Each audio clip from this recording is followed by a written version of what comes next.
A Stroke, Seizures, and the Reawakening of a Mind. Lessons from Semiconductor Design, number 1399, October 21, 2025. Gerald C.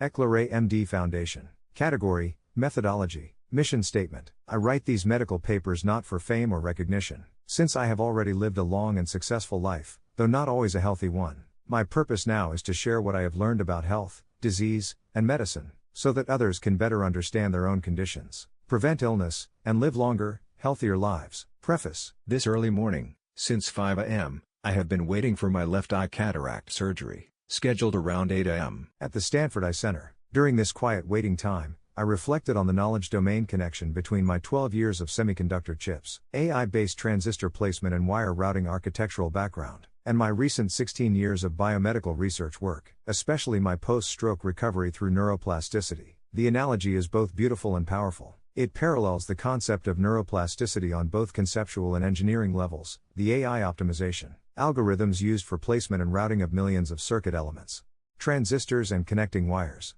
See attached graphic diagram, into a coherent and functional architecture, resemble how the brain reconfigures its neural circuits after injury. This realization integrates my past experience in semiconductor chips design and their AI-based algorithm development, with my current understanding and research of post-stroke recovery, particularly in the domain of neuroplasticity, involving both neuronal repair or regeneration, and the reconnection of neural pathways. In the field of electronic design automation, ADA, the placement and routing, P&R, process is among the most critical steps. It automatically positions millions of transistors, or standard cells, on a silicon chip, and connects them with multi-millions of interconnect wires, according to electronic design rules, field experiences, and fundamental mathematical theories and physical laws. This P&R system applies mathematical optimization, pattern recognition, and geometric algorithms combined with electrical engineering, design rules and physics-based logic theories to minimize wire length, signal delay, thermal constraints, and power consumption requirements while avoiding overlap, crosstalk, noise, and thermal congestion. Placement uses pattern recognition and cost functions, derived from electric field theory and circuit timing to arrange components efficiently in both 2D and 3D spaces. Routing then employs graph theory, optimal pathfinding, algorithms, and electromagnetic constraints to draw multiple layers of metal wiring without tangling, or violating spacing rules. See attached conceptual diagram. Placement is already a complex task, but routing is an even more challenging one. Placement determines where millions of transistors, or standard cells, are positioned on a chip. Although this is geometrically challenging, computationally intensive, routing is typically harder, because it must connect all those elements through multiple metal layers, while satisfying many additional constraints, such as signal timing, congestion, crosstalk, wire length, power integrity, and design rule checks, all in three-dimensional space. By the way, my P&R team members from 1991 through 2002 consisted exclusively of PhDs in Department of Electrical and Electronics, Engineering and Computer Science,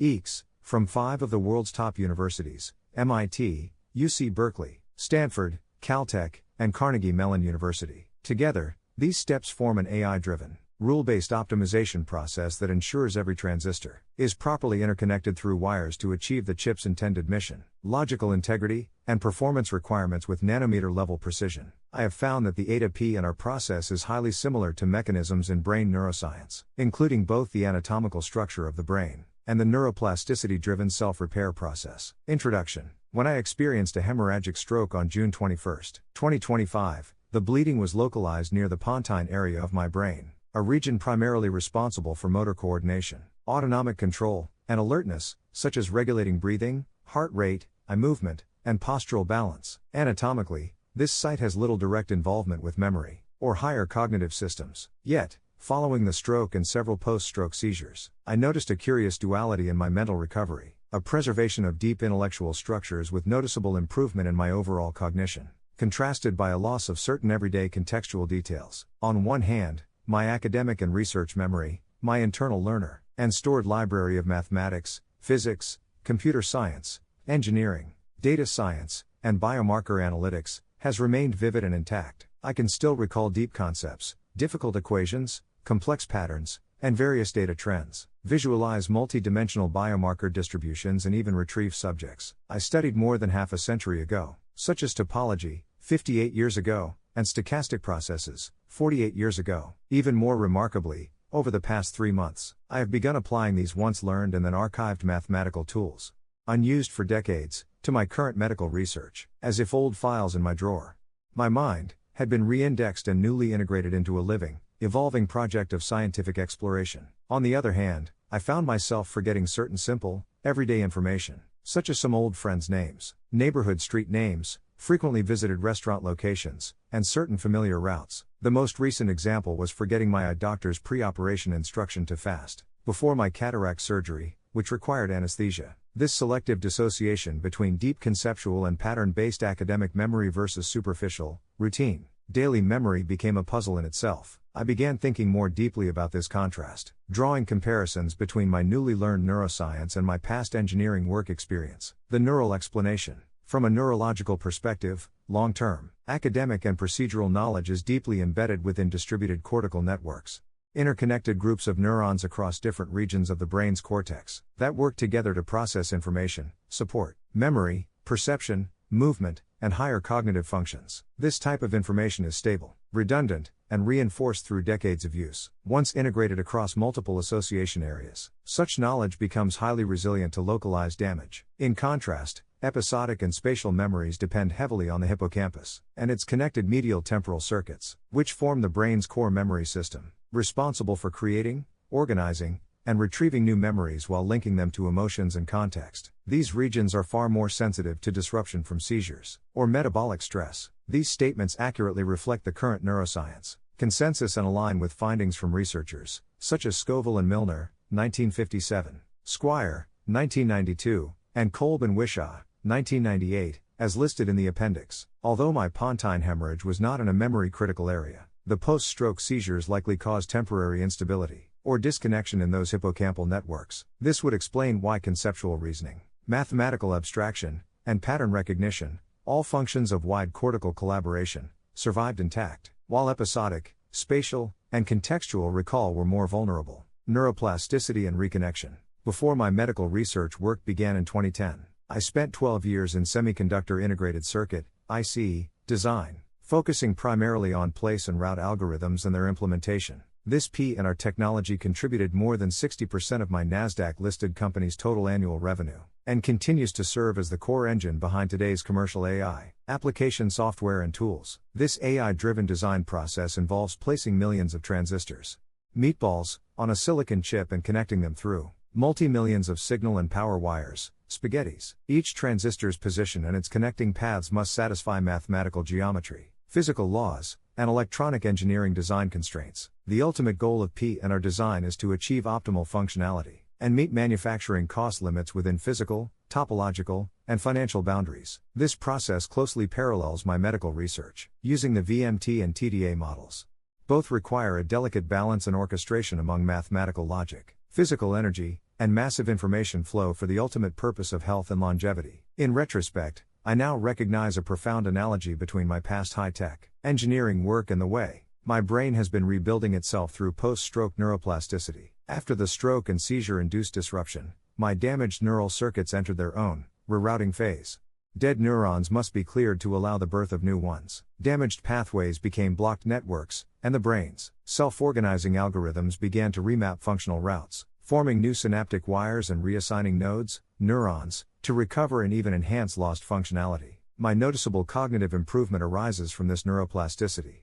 See attached conceptual diagram. Just as in semiconductor chip design, where the AI algorithm must satisfy geometric, logical, and electrical constraints, my brain's reconfiguration has had to satisfy biological ones. Limited metabolic energy, physical axonal distances, and functional synchronization demands. Here, physical axonal distances refer to the actual lengths of nerve fibers, axons, that connect neurons across different regions of the brain, influencing how quickly and efficiently electrical signals travel between them. The process, at its essence, feels like a biological place and route optimization, one that balances the physics of biological tissue with the logic of human cognitive capacity. This analogy extends further. In semiconductor chip systems, new generations of chips often integrate older modules within modern architectures.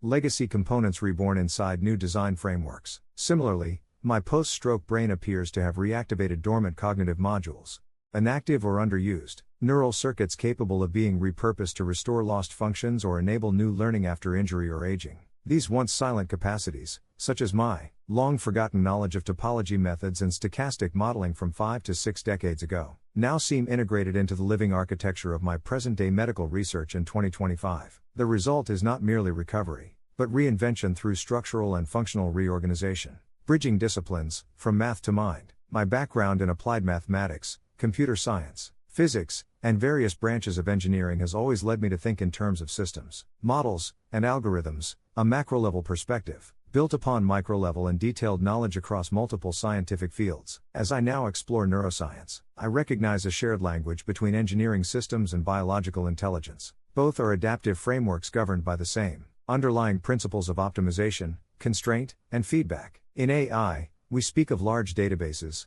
high processing speed, dynamic learning rates, automatic error correction, and parameter tuning. In the brain, these same principles manifest as synaptic plasticity, network compensation, and activity-dependent rewiring. The weights in an artificial neural network are adjusted through backpropagation in the biological brain. They are modified through molecular signaling and neurotrophic modulation. Neurotrophic modulation refers to the regulation of neuronal growth, survival, and connectivity by neurotrophic factors, specialized proteins that support neural repair, synaptic plasticity, and overall brain resilience. The essence is the same: an intelligent system learning from perturbation, and continuously optimizing to preserve function, enhance performance, and improve efficiency. If my stroke was a temporary system failure, neuroplasticity has been the adaptive algorithm and actual repair mechanism that recompiled my mental and neurological code, reconnecting both old and new components into a more resilient configuration. Conclusion: what began as a neurological crisis, a stroke, has evolved into a deeply interdisciplinary revelation,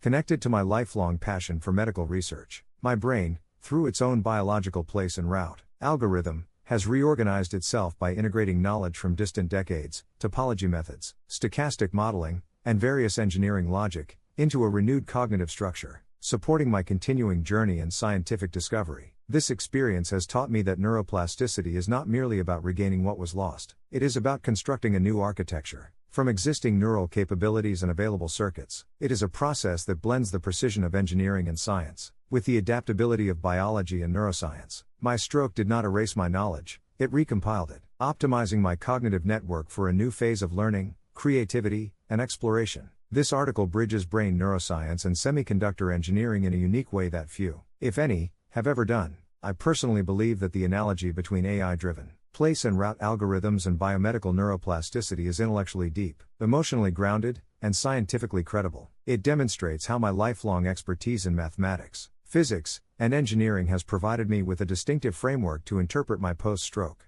brain recovery, transforming a personal medical crisis into a profound interdisciplinary insight. Appendix are as follows. Disclaimer: this content is provided for educational reference only, and does not constitute medical advice. No doctor-patient relationship is created. You may share this summary freely, but it must not be altered, edited, or republished as your own. All intellectual property rights and copyrights for this article and its related materials belong to the author, Gerald C.